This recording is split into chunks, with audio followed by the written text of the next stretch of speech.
Bacaan Alkitab setahun untuk hari ini Sabtu 1 Oktober 2022 yaitu Matius 1 dan Lukas 2. Matius 1. Inilah silsilah Yesus Kristus anak Daud, anak Abraham. Abraham memperanakan Ishak, Ishak memperanakan Yakub, Yakub memperanakan Yehuda dan saudara-saudaranya. Yehuda memperanakan Peres dan Zerah dari Tamar. Peres memperanakan Hezron, Hezron memperanakan Ram. Ram memperanakan Aminadab, Aminadab memperanakan Nahason, Nahason memperanakan Salmon.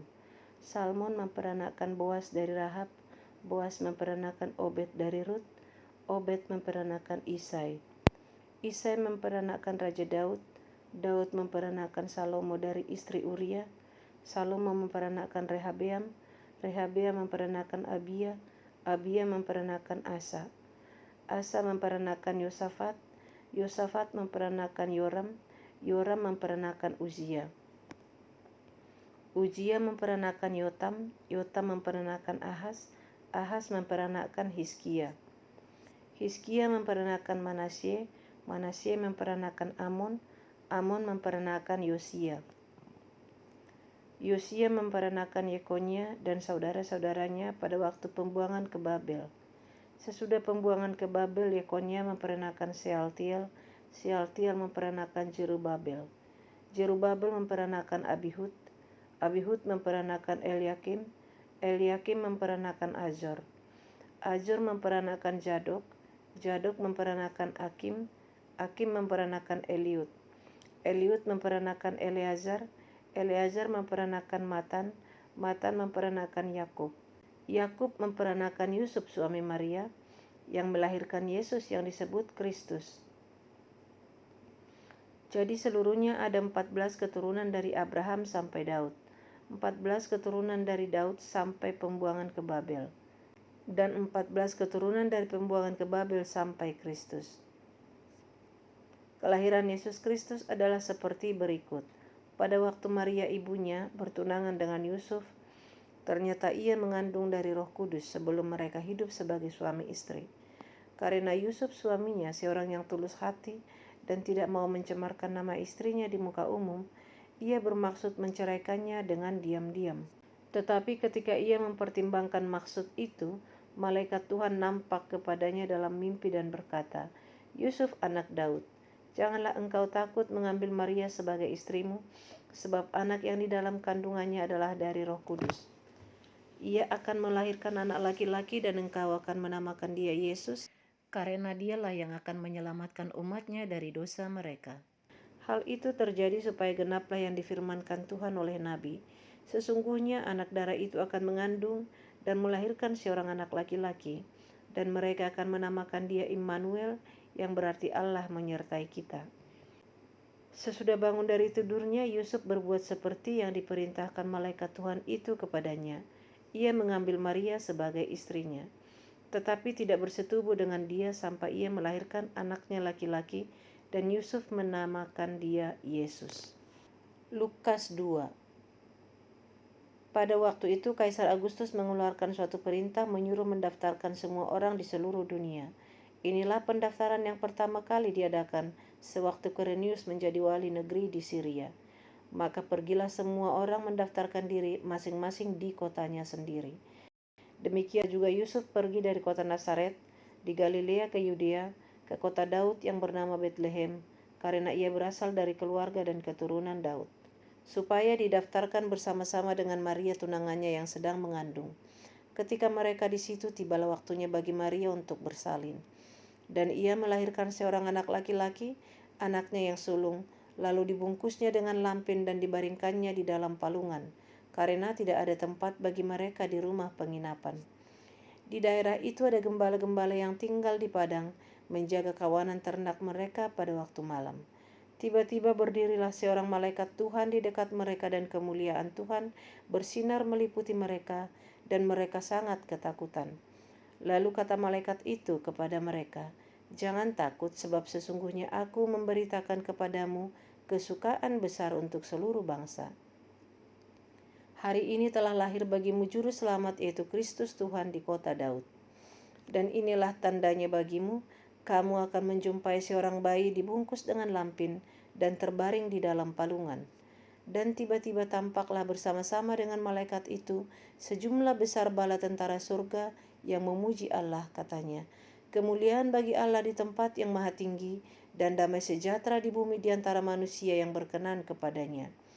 Setelah malaikat-malaikat itu meninggalkan mereka dan kembali ke surga, gembala-gembala itu berkata seorang kepada yang lain, "Marilah kita pergi ke Betlehem untuk melihat apa yang terjadi di sana, seperti yang diberitahukan Tuhan kepada kita." Lalu mereka cepat-cepat berangkat dan menjumpai Maria dan Yusuf dan bayi itu yang sedang berbaring di dalam palungan. Dan ketika mereka melihatnya, mereka memberitahukan apa yang telah dikatakan kepada mereka tentang anak itu. Dan semua orang yang mendengarnya heran tentang apa yang dikatakan gembala-gembala itu kepada mereka. Tetapi Maria menyimpan segala perkara itu di dalam hatinya dan merenungkannya.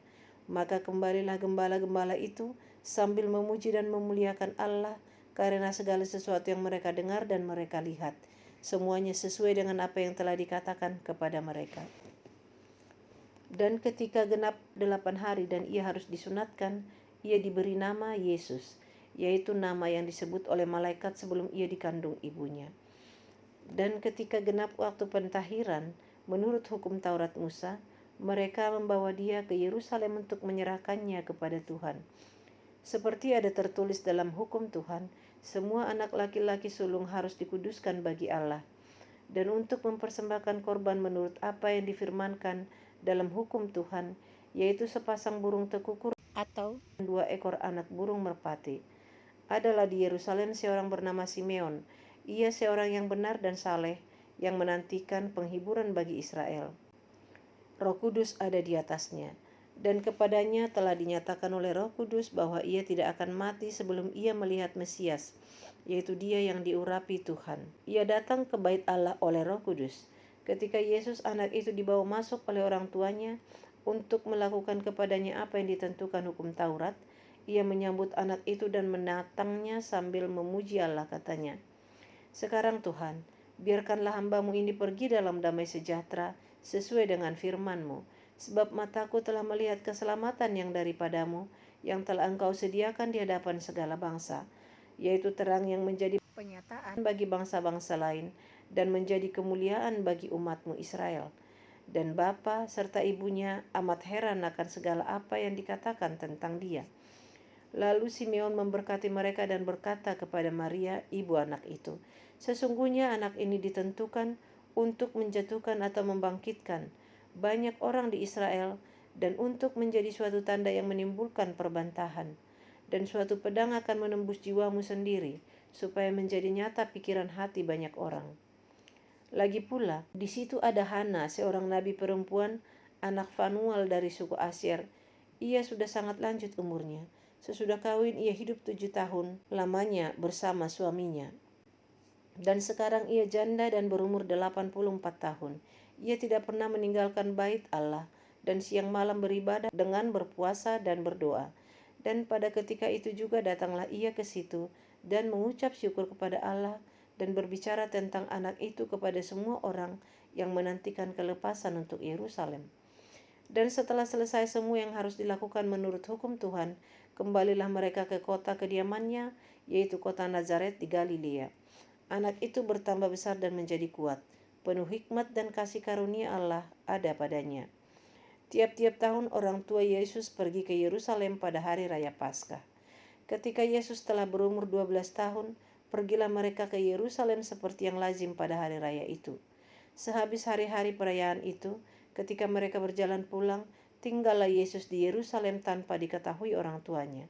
Karena mereka menyangka bahwa ia ada di antara orang-orang seperjalanan mereka, berjalanlah mereka sehari perjalanan jauhnya, lalu mencari dia di antara kaum keluarga dan kenalan mereka. Karena mereka tidak menemukan dia, kembalilah mereka ke Yerusalem sambil terus mencari dia. Sesudah 3 hari mereka menemukan dia dalam bait Allah.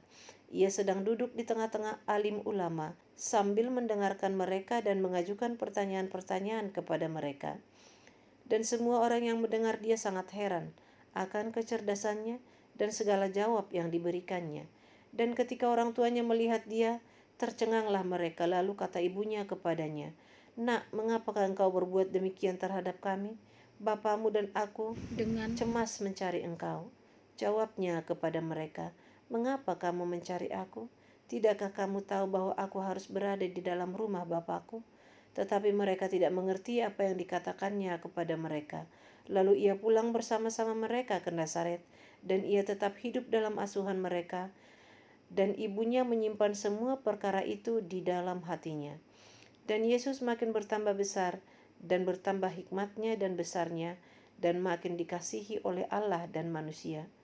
Demikian bacaan Alkitab setahun untuk hari ini. Terima kasih.